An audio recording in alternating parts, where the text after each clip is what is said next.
ಕವಿತೆ ಆದರೂ ಪ್ರೀತಿಸುತ್ತೇನೆ, ಆದರೂ ಪ್ರೀತಿಸುತ್ತೇನೆ. ಮ್ಯಾಚಿಂಗ್ ಚಪ್ಪಲಿ ಧರಿಸಿ ಗಾಳಿಗೆ ಜಿಗಿದಂತೆ ಅವಳು ದಡಪಡಿಸುತ್ತಾ ಹೊರಟ ಕ್ಷಣವೇ ಉಸಿರು ತೆಗೆದುಕೊಳ್ಳಲೇ ಬಿಡದೆ ಆ ಮನೆ ಅವಳನ್ನು ಹಿಂಬಾಲಿಸುತ್ತದೆ. ಅಂತಿಂತ ಮನೆಯಲ್ಲ ಅದು. ನಕಾಶೆಯಿಂದ ಹಿಡಿದು ಅಂಗುಲಾಳೆದು ಬೆವರು ರಕ್ತ ಬಸಿದು ಒಲುಮೆ ಜುಲುಮೆಯಿಂದ ನಿರ್ಮಿಸಿದ್ದು.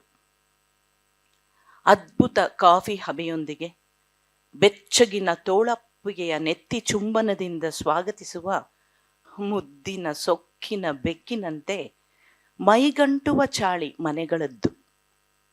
ಅಂಗಳದ ಅತ್ಯದ್ಭುತ ಆಪ್ತ ಆಲಾಪಗಳ ರಾತ್ರಿಯ ಸುರಶಯ್ಯೆಯ ಫಳಗುಟ್ಟುವ ಕನಸ ಶೃಂಗಾರದ ದುಗುಡ ದುಮ್ಮಾನಗಳನ್ನು ದಿಂಬಿನ ಕೆಳಗಿಟ್ಟ ಒಂದು ರಹಸ್ಯ ಧನ್ಯತಾ ಭಾವ. ಮನೆಯೊಂದಿಗೆ ಪ್ರೀತಿಯಲ್ಲಿ ಬೀಳುವುದು ಕಡು ಕಷ್ಟ, ಅಪಾಯಕಾರಿ ಕೂಡ. ಆ ಮನೆ ಅವಳು ನಿಂತಲ್ಲಿ ನಿಂತು ಕೂತಲ್ಲಿ ಕೂರದೆ ಠಳಾಯಿಸಿ ಆಪ್ತ ರಕ್ಷಕನ ವೇಷದ ಖಾಸಗಿ ಗುಪ್ತಚರನಂತೆ ಅವಳಿಗೆ ಅರಿವಿಲ್ಲದೆ ಹೊಂಚುತ್ತದೆ. ನಂತರ ಎಡಬಿಡದೆ 108 ಅಸಂಗತ ಚಾಟಿ ಪ್ರಶ್ನೆ ತೂರುತ್ತಾ ತಡಬಡಾಯಿಸಿ ಎಡವಿದಾಗ ಚಾಲಾಕಿ ನಗು ಎಸೆಯುತ್ತದೆ.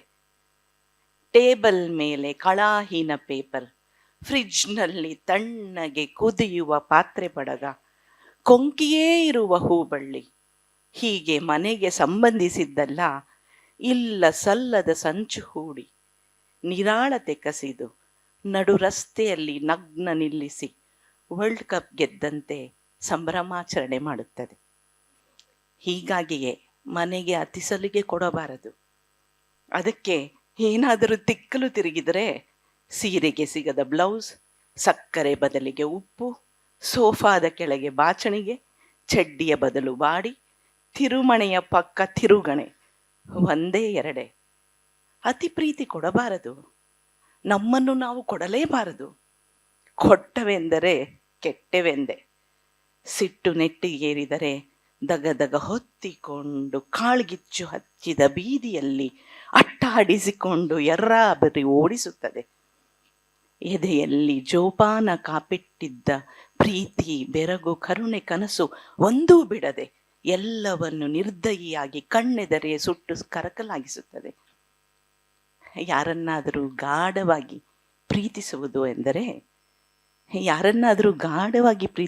ಎಂದರೆ ತನ್ನನ್ನೇ ಸುಟ್ಟುಕೊಂಡು ಬೇಯುವ ಮನೆಯನ್ನು, ಉಲ್ಕೆಯಂತೆ ಹೊತ್ತಿ ಉರಿಯುವ ನಗರವನ್ನು ತೀವ್ರವಾಗಿ ಪ್ರೀತಿಸುವುದು ಎಂದರ್ಥ. ತೀವ್ರವಾಗಿ ಹೀಗೆ ಪ್ರೀತಿಸುವುದು ಎಂದರ್ಥ. Thank you.